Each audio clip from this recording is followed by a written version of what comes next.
Hello, my friend.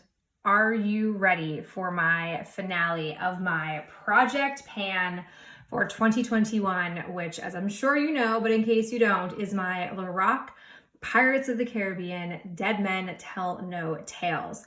First off, an apology. I very much apologize for not giving you an 11-month update. Not like me at all. But this filming setup that I have jury-rigged together is not ideal, and it's taking me a while to try to figure out a new filming setup now that I'm no longer filming in the room that is soon to be my daughter's room, since I am currently 8.5 months pregnant, sitting in front of you right now. But let's go ahead and go back in time to the 10-month mark, and I'll refresh you on what she looked like 2 months ago.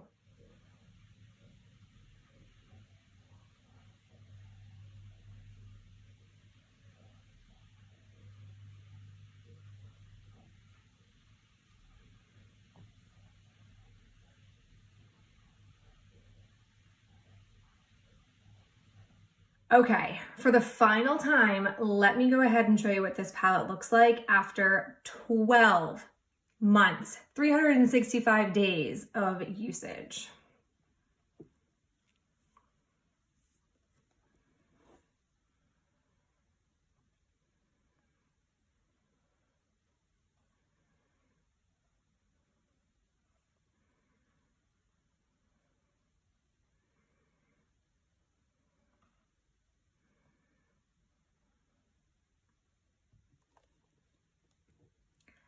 So let's talk about what's been accomplished in the last 2 months. First, I finished 2 more shadows.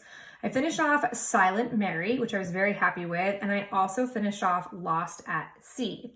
Once these 2 were wiped out, I tried to do some good damage on Sea Haze.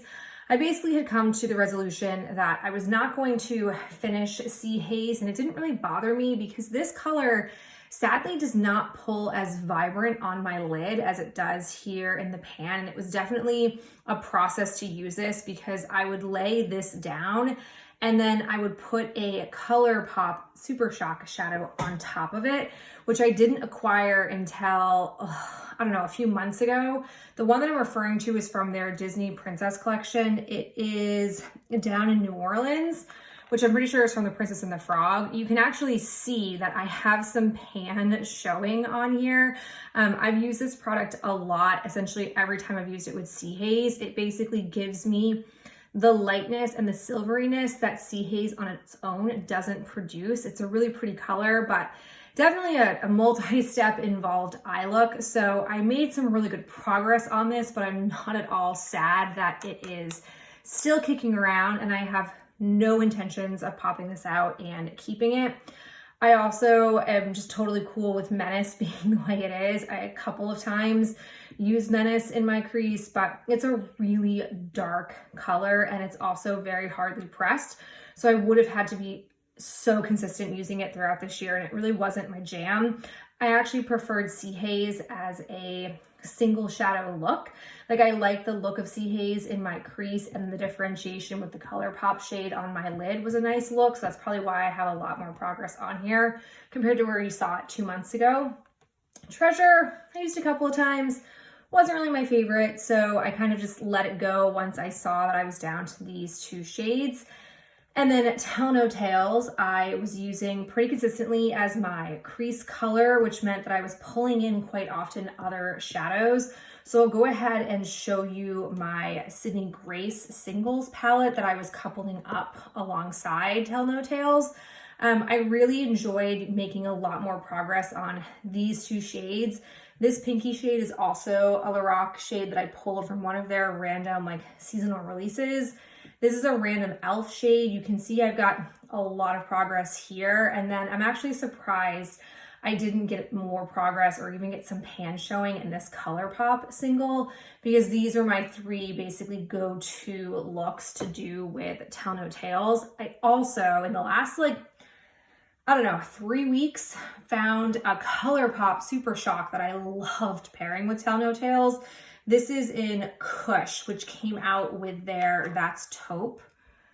Oh man, I loved the look of those 2 together. They were really stunning colors. So I've had some fun playing around with Tell No Tales, And I got a lot of different looks with it using other things. And I'm actually really glad that this palette played out the way it did, because I had to pretty early on in the year, I'd say probably 4 months ago, I put this together, maybe unofficially, but officially about 4 months ago. So I was able to get a lot of other shadow usage alongside this palette. Like I would say this palette probably feels like one of my more enjoyable project pans. I really didn't love last year's project, if I'm being 100% honest.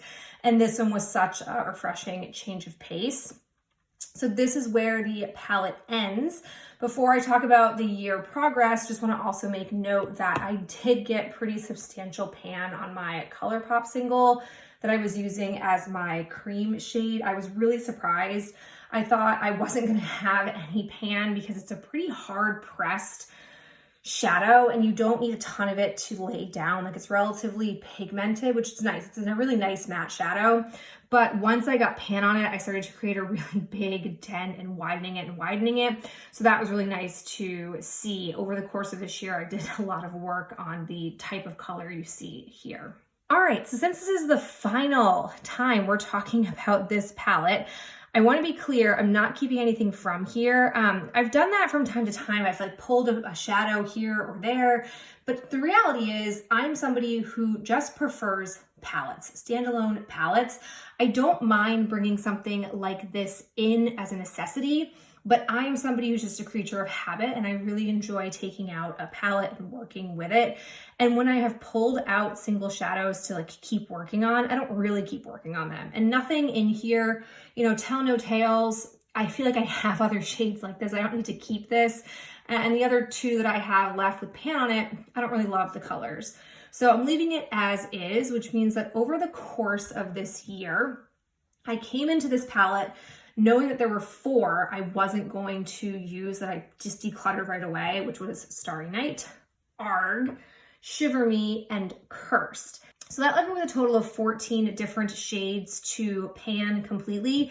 And as a reminder, I didn't have pan showing when I started. And over the course of this year, I managed to pan 10 of those 14 shadows, which is pretty phenomenal. I'm very, very happy with that. And then the 4 that are remaining, 2 have pretty substantial pan showing in them. 1 decent amount, and then 1 that has absolutely no pan, no chance at pan showing anytime in the near future. So I definitely feel like this is a really successful project pan for me. Might be one of the more successful ones I've had in a singular year.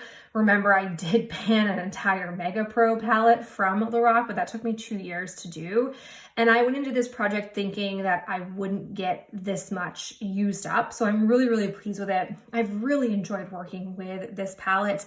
I have since had my eye on what I am going to pan in 2022 because I do enjoy this project. Like I mentioned earlier, I am very much a creature of habit. I find it very comforting to know Monday through Friday that I'm going to pull out one palette and work with it. That's just my MO. I enjoy doing that. I feel like I get to know a palette really well, and it sometimes will push me into new directions that I hadn't ordinarily been pushed towards. You know, there are certain shades that were in here, like a gray Silent Mary, for example. I never would have thought I was somebody who really liked a matte gray in my crease, but this palette really showed me how beautiful that can be, and I really have enjoyed it. So very pleased with this project. I will keep doing this project in the year 2022. So if you like this project, stay tuned for my announcement about what I am planning on panning in the next year. As always, thank you so much for the support for this project throughout the year. It's really helpful creatively getting feedback from you on different combinations and having you cheer me on or having you tell me that you see me using this and that inspires you to go ahead and pick up your version of this palette or your version of the palette and use it. It really is invigorating and helps keep me motivated and excited about the project. So I hope that you enjoyed seeing all of my progress this year. And here's to another successful year in the year 2022. I'll talk to you in my next video real soon.